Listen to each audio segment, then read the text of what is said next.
Warning: if you think trick plays and 7-win seasons is championship material, you might be an Auburn fan and find the content of this podcast about Alabama football disturbing. This is Crimson Corner, a podcast about all things Alabama football. You can subscribe to the podcast on iTunes or the Google Play Store. Now, let's talk Alabama football with your host, Brad Mason and Jamie Thomas. It's that time again to talk Alabama football. I am your host, Brett Mason. I am the resident Auburn fan around here, along with my co-host, partner in crime, Jamie Thomas. He is the Bammer. How are you, sir, War Eagle? I'm 52 reasons to feel great today, buddy. Roll Tide. 52 reasons. Before we jump into Alabama football, let me tell you about our expanded sponsorship page where you can help our podcast, because me and Jamie do this for free. So what I've done is I've started scouting deals for people that are Bama fans. You want a deal on a shirt, sweatshirt, iPhone covers, Android phone covers, all this stuff. I spent like 3 hours looking for the best deals I could find. We accumulate them on a page that you can go. It may be something you're going to buy anyway. And just by buying it, you save money on it, and you'll help us out. And you can do that at alshirt.com, alshirt.com. Don't forget to subscribe to us on iTunes, the Google Play Store, Stitcher as well. Just search for Crimson Corner and Eagle's Nest. Crimson Corner and Eagle's Nest. Check us out online, southeasternfootball.com. I think you're going to be reserved. You typically are. That's one of the reasons I like you as a Bama fan. You don't automatically jump to we're going to win the national championship after one game. Right. Although most of the other Bama fans I know have already done that. You know, I had quite a few Bama fans watching the game with me. I say quite a few. There were about 6 of us. You know, Bama's up 44-6 or whatever that score was, 45-6, and everybody's up jumping around, going crazy. And I'm over there, you know, just with my hands, you know, in my head, almost in surrender cobra mode, and they're like, "What is wrong with you?" I'm like, "Did you see those 3 missed blocks?" Yeah. I mean, you know, I'm finding everything that's wrong with this team, even though you know they're annihilating USC. But yeah, there's just there's a lot of room left for improvement for this football team, and it's really scary once they start firing on all cylinders and once they start clicking like we've seen these teams in the past, exactly how good they have the potential to be. Well, let me ask you this question, because obviously Alabama looked good, and I'm the Auburn fan, and I can say Alabama looked good. Now, they had issues, but were they that good, or was USC just that bad? You know, I think USC came out, you know, they were fired up. They were ready to play. We saw their defense make some great plays there in the first quarter. They would have scored more points. The Bama defense had a little help. You know, the secondary actually got burned a couple of times. There were some drop passes. But really, once Max Brown threw that interception, that pick six, when Marlon Humphrey took it back to the for the 6 points, that really seemed to kind of deflate USC. It was almost like at that point, that touchdown, and then the score after that, that was it. I mean, they were ready to get on the bus and go back to the airport, and they quit. And that's why the score did, you know, look more like a blowout. That's why Bama looked a little bit better. It's just because they weren't getting, you know, any competition from USC on that side of the football. Yeah, and that's a great lead-in. I've seen a little bit of discussion about Jalen Hurts, obviously, who looked pretty good. I don't think he looked amazing, but boy, you could see what he can be. That's the one thing you did see. You know, Barnett looked good, but he was playing, like after you said, USC was already mentally back on the bus.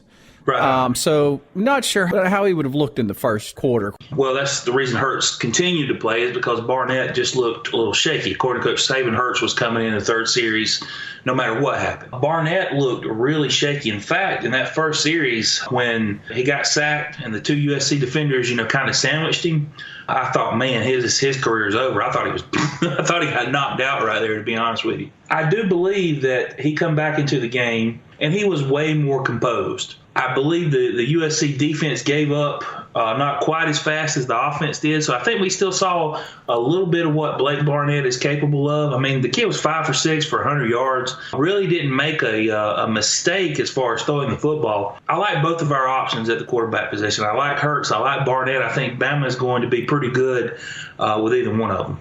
Well, it'll be interesting to see what happens. It'll also be interesting to see how much more Barnett gets to go in there, because I thought this kid was composed.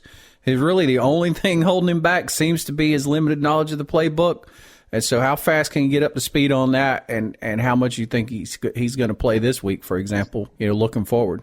I think it's going to be a mix of all three quarterbacks this week. I think we're going to see more of Cooper Bateman than what we saw this past week. We're going to see a whole lot of Jalen Hurts, a whole lot of Blake Barnett, and a good dose of Cooper Bateman. All right, let's talk about the hallmark of Alabama football, and that's the defense. I guess we'll break it down into two sections. We'll talk about the front seven and then maybe the back end. What did you think about the performance of this front seven? I mean, I don't know how you couldn't be satisfied with what they did. I mean, they came out, they did exactly what we said they would do. They hit the quarterback, they pressured the quarterback, they made the quarterback make some bad throws and some bad decisions. I mean, Rashad Evans had a great game. Ryan Anderson had a great game.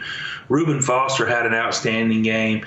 Good physical smash mouth defense is what this was. I was afraid maybe we would see a little bit of a drop off in intensity from moving from Kirby, but that was absolutely not the case. I mean, this defense was fired up. They looked like they were foaming at the mouth. They looked like they were hungry.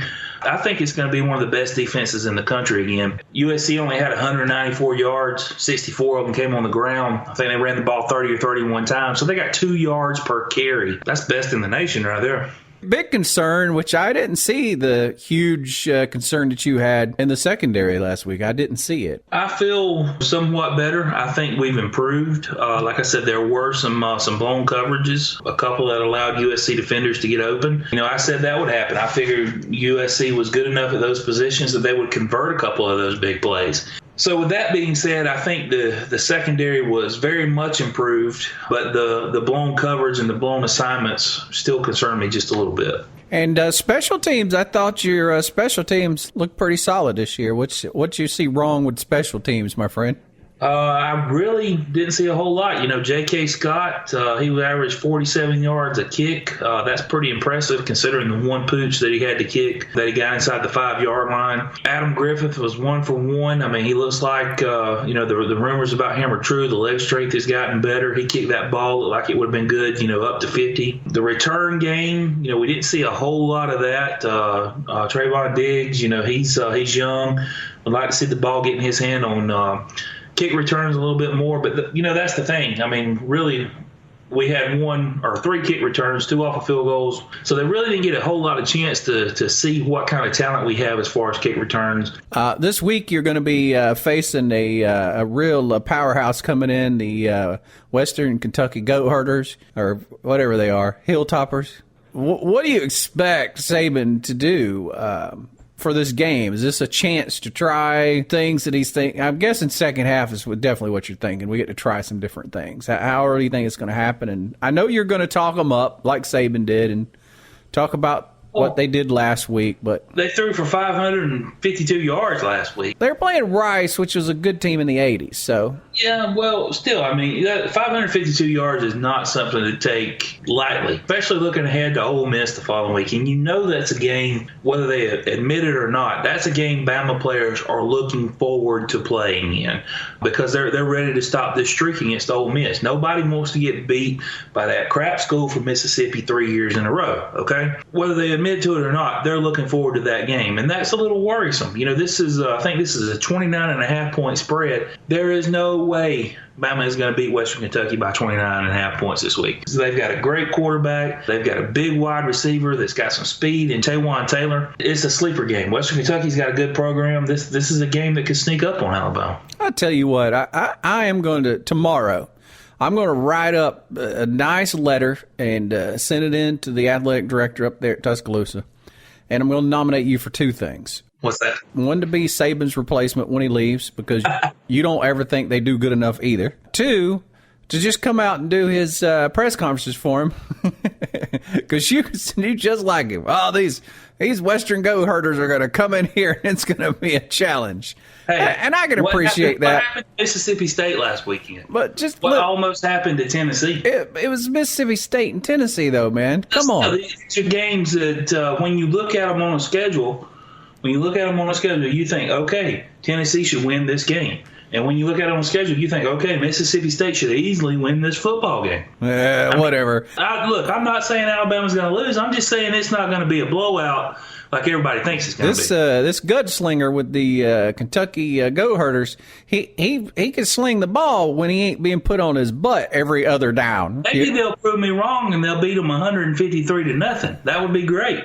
Okay, but I'm not buying into it yet. You get blurry vision after about the 15th time that you've been hit by one of these big boys from Alabama. About the 10th hit, the vision starts to get blurry and the aim is off. And I don't think he'll be slinging for. Look, I can promise you that quarterback from USC and the running back from USC is still having nightmares about number 10 right now. Let me tell you, they spent extra days in the ice bath. Yeah, that dude, Reuben Foster, was laying the wood Saturday, man. So I'm looking ahead at the Alabama schedule, trying to figure out where you lose a game at. Is this an undefeated season, Jamie? Too early to tell, Brett. I mean, we don't know. We don't know how good or how bad USC really was. I mean, that could have been, Western Kentucky may be a better football team than what USC put on the field. Tennessee can somehow work out their problems. That might be a game. Tennessee's got to find offense. LSU's got to find offense. Right now, Texas A&M looks like the second best team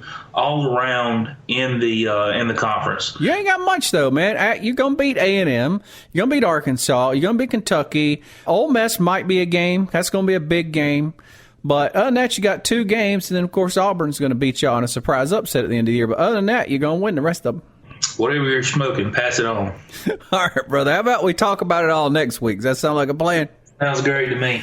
Remember, you can subscribe to us on iTunes, the Google Play Store, by searching for Crimson Corner and Eagle's Nest. That way the podcast just shows up on your device, no matter what kind of phone or device you got every week. You don't have to go looking for it. You can find us online at southeasternfootball.com. And we'll talk to you next week, Brother War Eagle. Roll Tide. Crimson Corner is part of the Brett Mason Media Network. Online at brettmasonmedia.com. Thanks for listening to the show. If you loved it, please share with your friends. And don't forget to subscribe on iTunes or the Google Play Store. And roll Tide.